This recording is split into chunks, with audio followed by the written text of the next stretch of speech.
Doctor Mohammad Yunus যে কথাগুলো বলেছেন সেই কথাগুলোর ভেতরে অবশ্যই সত্যতা আছে এবং অবশ্যই তিনি সত্য কথাটাই বলছেন, এটা একটা দিক।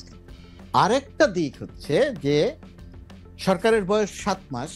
আমরা যখন কথা বলি তখন প্রথমত কথা আমাদের ভেতরে একটা জিনিস তৈরি হয় যে 7 মাস বয়স হয়ে গেল এখনো কিছু হলো না।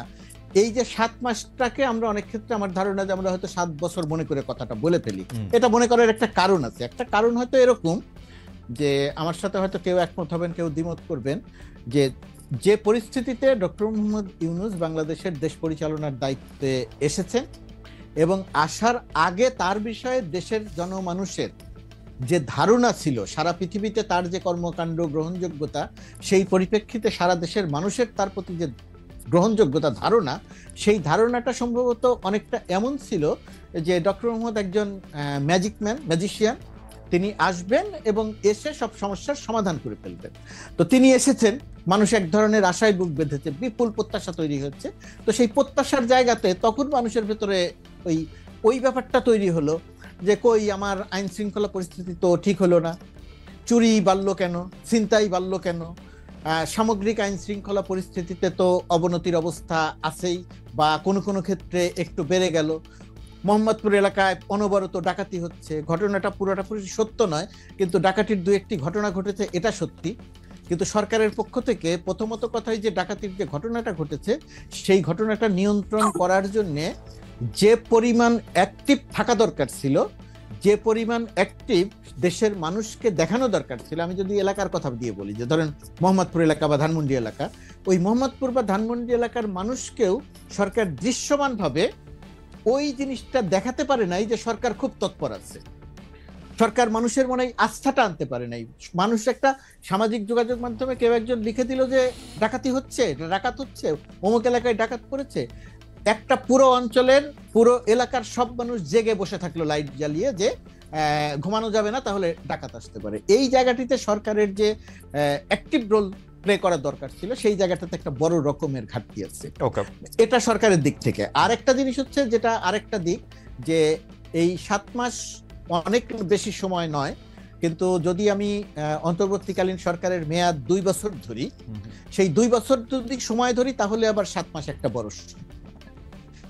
এখন এই সময়ের একই সঙ্গে সরকারের প্রথম অংশের আমি যেটা বললাম যে সরকার অ্যাক্টিভ থেকে যে কাজগুলো করা দরকার ছিল সেই জায়গায় সরকারের একটা দুর্বলতা আছে। দুর্বলতার কিছু কারণ আছে, পুলিশ না থাকা, আইন শৃঙ্খলা পরিস্থিতি যারা নিয়ন্ত্রণ করবে তাদের মনোবল একেবারে শূন্য হয়ে যাওয়া, সেনাবাহিনীর সঙ্গে পুলিশের সমন্বয় করে কাজ করার কথা, সেনাবাহিনী সংখ্যায় যা আছে, সেনাবাহিনী আইন শৃঙ্খলা রক্ষার কাজে বাংলাদেশের 53 বছরের বাংলাদেশে কখনোই কোনো দক্ষতার পরিচয় দিতে পারেনি।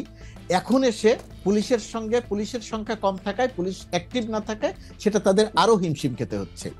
এটা হচ্ছে একটা বাস্তবতা। আর ডক্টর ইউনূসের যে কথা, আওয়ামী লীগ করছে, আওয়ামী লীগের দোসররা করছে, স্যাবোটাজ করার ক্ষেত্রে আওয়ামী লীগ যদি সফল হয়ে যায় তাহলে সরকার ব্যর্থ কিনা? আমি সরকারকে ব্যর্থ বলি না, কোনো অবস্থাতেই ব্যর্থ বলি না, কিন্তু একথা সত্যি যে আওয়ামী লীগ বা আওয়ামী ভাবাপন্ন লোকজন সরকারের ভেতরে, প্রশাসনে, প্রশাসনের বাইরে, বিদেশে নানাভাবে আছে, তাদের একটা ব্যাপার এই জায়গাটিতে আছে, তারা একটা কাজ করছে, সোশ্যাল মিডিয়াতেও তার একটা প্রতিফলন দেখা যায়। কিন্তু সমস্যা যে জায়গাটাতে, আপনি যদি পরিস্থিতির উন্নয়ন করতে না পারেন, আপনি যদি দেশের মানুষের মনে এই আস্থা ঢোকাতে না পারেন, অর্জন করতে না পারেন যে আইন শৃঙ্খলা পরিস্থিতির উন্নতি হচ্ছে, আর তার সেটা না করে আপনি যদি খালি বলেন যে আওয়ামী লীগ করছে, তার দোসররা করছে, চক্রান্ত হচ্ছে, হাজার হাজার কোটি টাকা খরচ হচ্ছে, সব কিছু সত্যি, কিন্তু মানুষ যদি দৃশ্যমানভাবে শঙ্কায় থাকে, মানুষ যদি দৃশ্যমানভাবে মনে করে যে তার নিরাপত্তা নিয়ে একটা বিঘ্নিত আছে, একজন নারী যদি মনে করে যে সে রাস্তায় ঠিক মতো বের হতে পারবে না, এই জায়গাটা যদি তৈরি হয়, তখন যে ওই অভিযোগটা নিয়ে মানুষ আসলে এক ধরনের বিক্ষুব্ধ হয় বা মানুষ বিরক্ত হয় যে ভাই বুঝলাম ওইটা হয়েছে, তো আপনি কি করলেন, আপনি কেন করতে পারছেন না? তো বাংলাদেশের সামগ্রিক পরিস্থিতিটা হয়ে গেছে ওই রকম। তো এরকম একটা জায়গা থেকে বের হওয়ার জন্য আমার ধারণা যে প্রক্রিয়াতে চলছে আর একটু সময় দিতে হবে, আর সরকারের অ্যাক্টিভ বা শক্ত অবস্থানে আসতে হবে, কিন্তু সেই শক্ত অবস্থানে আসারও কিছু জায়গা আছে, সেটা নিয়ে আমার পরবর্তী অংশে নিশ্চয়ই কথা বলবো।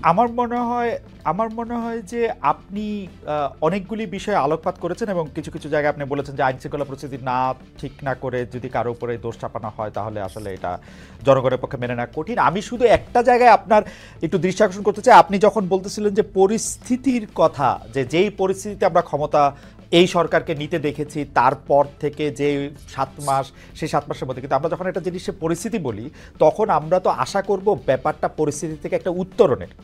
আমরা তো ভালোর ত্বরণটা দেখতে চাইবো, কিন্তু আমরা কি আসলে ভালোর ত্বরণ দেখতে পাচ্ছি নাকি ভালোর মন্দন বা খারাপের ত্বরণ দেখতে পাচ্ছি? ওই জায়গাটা থেকে যদি আপনি একটু বলতেন। এবং সেই ক্ষেত্রে আমি দেখতে পাচ্ছি, কিন্তু আপনার সাথে আমি দ্বিমত করব না, কিন্তু আমি দেখতে পাচ্ছি কিন্তু এই সরকারের সমস্ত কিছু হচ্ছে অন্যের উপর দায় চাপানো। শেখ হাসিনা সরকার কি কি করে গেছে, আমরা গাজায় আছি, আমরা ধ্বংস হয়ে গেছি, ধ্বংসস্তূপের মধ্যে আছি। ধ্বংসস্তূপের মধ্যে আমরা আগস্টের 5 তারিখের ছিলাম, আস্তে আস্তে তো ধ্বংসস্তূপ ঠিক হবে, নতুন নতুন ধ্বংসস্তূপ তৈরি হচ্ছে কিন্তু এখন। প্রথমত কথা, এই যে ধ্বংসস্তূপ বা পরিস্থিতি যেটা ছিল তার চেয়ে উন্নয়ন তার চেয়ে ভালো হলো না তার চেয়ে খারাপ হয়ে গেল, এরও দুইটা দিক আছে খালেদ। দুইটা দিকের মধ্যে একটি দিক হচ্ছে সামগ্রিকভাবে সাধারণ জনমানুষের প্রতিনিয়ত শঙ্কা তৈরি হয়, সেই জায়গাটা আপনি যদি নিয়ে কথা বলেন তাহলে এই মুহূর্তে বাংলাদেশে একজন মানুষও থাকার কথা নয় যে বলবে যে না পরিস্থিতি খুব উন্নতি হয়েছে, পরিস্থিতি খুব ভালো হয়েছে। এটা যদি বলা হয় তাহলে মাঠের পরিস্থিতি আর আমার কথা এক হবে না, মানুষ আমার কথা শুনে হাসবে, কেউ কেউ গালি দিবে। এটা হচ্ছে বাস্তবতা, 1 নাম্বার। 2 নাম্বার যেটা, এই যে ভালো এবং খারাপ, এটা হলো একটা দিক। আরেকটা জিনিস যদি আপনি খেয়াল করে দেখেন তাহলে ভালো কি আসলে কোনো কিছু হয় নাই, সেটা সাধারণ মানুষ পর্যন্ত ওইভাবে দৃশ্যমান নয় যে জায়গাগুলোতে কাজ হয়েছে। ওকে, ধরেন জিনিসপত্রের দামের, 1 মিনিট জিনিসপত্রের দামের কথা যদি আপনি বলেন, সরকার দায়িত্ব নেওয়ার পর থেকে যেভাবে বাড়ছিল জিনিসপত্রের দাম, কিন্তু চাল এবং তেল ছাড়া জিনিসপত্রের দাম কিন্তু এই মুহূর্তে সাধারণ জনমানুষের ক্রয় ক্ষমতার মধ্যে আছে। জিনিসের দাম 1 বছর আগে যে জায়গাটাতে ছিল তার চেয়ে বাড়ে নাই। বেগুনের কেজি অন্যান্য সময়ে যে ভাকুম বেড়ে যেত এই রোজার মধ্যে সেরকম বাড়ে নাই। শসার দাম সেভাবে বাড়ে নাই, কাঁচামরিচের দাম বাড়ে নাই, পটলের দাম বাড়ে নাই। এই যে একটা জায়গাতে, এই জায়গাটাতে ডেফিনেটলি কাজ হয়েছে, 1 নাম্বার। 2 নাম্বার হচ্ছে আর যে জায়গাটাতে কাজ হয়েছে সাধারণ মানুষের যে জায়গাটাতে প্রভাব পড়ে না। ধরেন ব্যাংক থেকে দিন হিসাবে যদি আগে হিসাব করেন, ব্যাংক থেকে যে পরিমাণ টাকা ঋণ বা জালিয়াতির নামে বের হয়ে যেত সেটা বন্ধ হচ্ছে, 1 নাম্বার। 2 নাম্বার, যে পরিমাণ টাকা পাচার হয়ে যেত সেই পাচার হওয়াটা বন্ধ হচ্ছে। তো এই আর্থিক খাতে আগের একেবারে পুরোপুরিভাবে শৃঙ্খলা এসেছে আমি সেটা বলবো না, কিন্তু আর্থিক খাতে যে প্রক্রিয়াতে নৈরাজ্য চলছিল, টাকা ছাপিয়ে যে প্রক্রিয়াতে ঋণের নামে দিয়ে দেয়া হচ্ছিল এবং পাচার হয়ে যাচ্ছিল, সেই বড় বড় জায়গাগুলোতে কাজ হয়েছে। ঋণ, হ্যাঁ, এই জায়গাগুলোতে কাজ হয়েছে। সুতরাং কাজ হয় নাই এটা যদি আমি বলি তাহলে সেটাও আবার সত্য বলা হবে না। মুর্তজা ভাই, অর্থনৈতিক বিষয়গুলি আসার আগে আমরা একটু যদি নিরাপত্তার জায়গায় থাকি, কারণ অর্থনৈতিক বিষয়গুলিতে আমাদের আলাদা প্রশ্ন আছে, তবু আমি একটু নিরাপত্তাজনিত প্রশ্নটা করে রাখি। আপনি নিশ্চয়ই খেয়াল করেছেন যে বাংলাদেশে